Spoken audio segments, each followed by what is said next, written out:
Vasanthi stories and educational ఛానల్‌కి స్వాగతం. ఈ ఛానల్ ద్వారా నావి ఎన్నో కథలు మీరు విన్నారు. ఈరోజు నేనొక మహర్షికి సంబంధించిన కథ చెప్తున్నాను. అదే అష్టావక్ర మహర్షి యొక్క కథ అనమాట. ఈ కథలో అష్టావక్ర మహర్షి యొక్క పుట్టుక గురించి నాకు తెలిసినంతలో చెప్తాను. ఏకపాదుడు, సుజాత దంపతులకి ఇద్దరికీ చాలా అన్యోన్య దంపతులు. వాళ్ళ యొక్క గురుకుల పాఠశాలలాగా పిల్లలకు, విద్యార్థులకు వేద విద్య నేర్పుతూ ఉంటారనమాట. అలా పిల్లలకి ఎంతో విద్య నేర్పుతూ రాత్రింబగళ్ళు కూడా ఆయన పిల్లలకు, విద్యార్థులకు శ్రమ లేకుండా, సమయం కూడా ఆలోచించకుండా అలా నిరంతరము వేదాలను పారాయణం చేసేలాగా పిల్లలకి బాగా కఠోర శ్రమ నేర్పిస్తూ వేదాలను శృతితో నేర్పించడం అది చేస్తూ ఉంటారు. ఆ సమయంలోనే భార్య సుజాత గర్భవతిగా ఉంటుందన్నమాట. ఆమె కూడా ఆ పరిసరాల్లో అక్కడే పని చేసుకుంటూ తిరగటం వల్ల ఆ లోపల గర్భంలో ఉన్న శిశువుకి ఈ యొక్క వేద పారాయణ, ఆయన తండ్రి చెప్తున్న పాఠాలు, తండ్రి చెప్తున్న వేద విద్య అంతా కూడా అవపోసన పట్టినట్టుగా అవుతుందన్నమాట. అంతే అతనికి కూడా గర్భంలో ఉన్న శిశువుకి ఆ విద్య అంతా వచ్చేస్తుంది. అందువల్ల ఒకరోజు రాత్రిపూట కూడా పిల్లలకి వేద విద్య చెప్తూ ఉంటే అప్పుడు పిల్లలు నిద్రమత్తుతోటి విద్యార్థులు సరిగా వేద విద్యను పలకటము సరిగా చెప్పకపోవటంతోటి అనేక మార్లు తప్పులు పలకటంతోటి కడుపులో నుంచి ఉన్న శిశువు తండ్రిని హెచ్చరిస్తాడు. తండ్రి గారు, మీరు పిల్లలకి నిద్ర కూడా ఆలోచించకుండా, సమయము ఆలోచించకుండా ఇలా చేయటం వల్ల శృతి తప్పుతోంది, విద్య వేదం పలకటం తప్పులు పలుకుతున్నారు, 8 సార్లు ఇలా తప్పులు పలికారు పిల్లలు అని చెప్పటంతో ఏకపాద మహర్షి తన కడుపులో ఉన్న బిడ్డ అంటే ఆయన పుత్రుడైన ఇతను తనని హెచ్చరించడం, తప్పు చెప్పాడని పలకటంతో కోపంతో కడుపులో ఉన్న గర్భస్థ శిశువునే శపిస్తాడనమాట. నన్నే తప్పులు పట్టేంత వాడివయ్యావా, ఇంకా పుట్టక ముందరే నువ్వు 8 వంకర్లతోటి పుడతావు అని అతనికి శాపం పెడతాడనమాట. అలా పెట్టినప్పుడు ఇంకా చేయగలిగింది ఏమీ లేదు. భార్య కూడా చాలా బాధపడుతుంది. అలా ఇంతలో ఏమవుతుందంటే భార్యకి నెలలు నిండడం వల్ల ఆమెకి ఖర్చు చాలా అవసరమయ్యి భర్తతో చెప్తుంది. మనకి బాబు పుట్టినప్పుడు చాలా అవసరమైన ఖర్చులున్నాయి కాబట్టి మీరు ధనం సేకరించాలి, నా పురుడు దగ్గర పడుతోందని చెప్పటంతోటి ఈయన ఏం చెప్తాడంటే, సరే నేను జనక మహారాజు త్రేతాయుగం కాబట్టి జనక మహారాజు గారి దగ్గరికెళ్ళి ధనం తీసుకొస్తాను అని చెప్పి బయలుదేరి వెళ్తాడనమాట.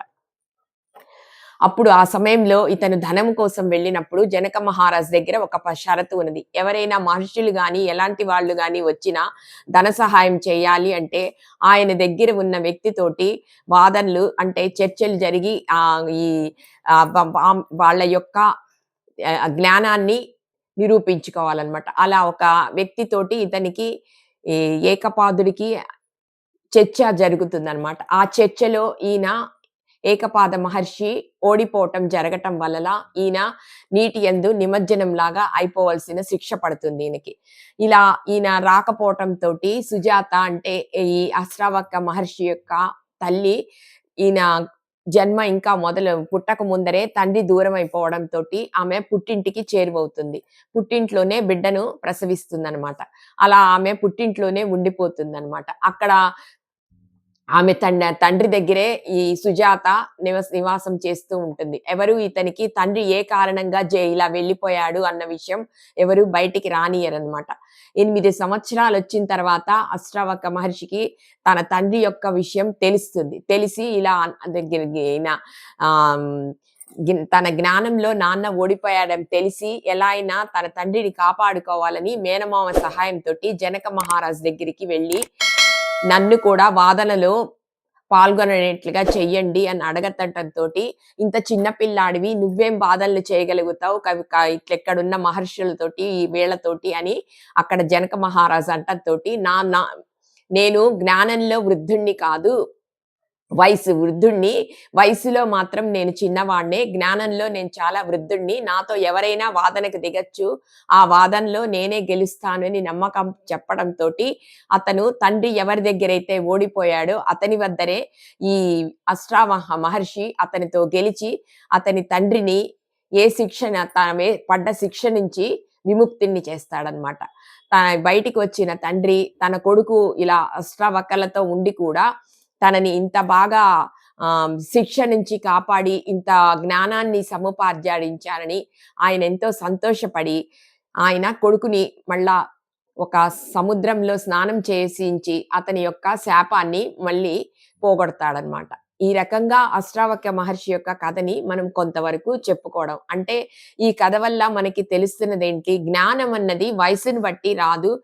చిన్నవాళ్ళైనా, పెద్దవాళ్ళైనా జ్ఞానం అనేది ఎవరికైనా ఉండొచ్చు. అది పెద్దవాళ్ళకే ఉండాలని లేదు అని ఈ అష్టావక్ర మహర్షి కథ వల్ల మనకి అర్థమవుతుంది. ఈ కథని నేను మీకు కొంతే చెప్పాను. మిగతా భాగం మరి ఇంకొక వీడియోలో చెప్తాను. ఇంతవరకు చెప్పిన మీ కథ మీకు నచ్చితే లైక్ చేయండి, షేర్ చేయండి, సబ్స్క్రైబ్ చేసుకుంటారని ఆశిస్తాను. Thank you.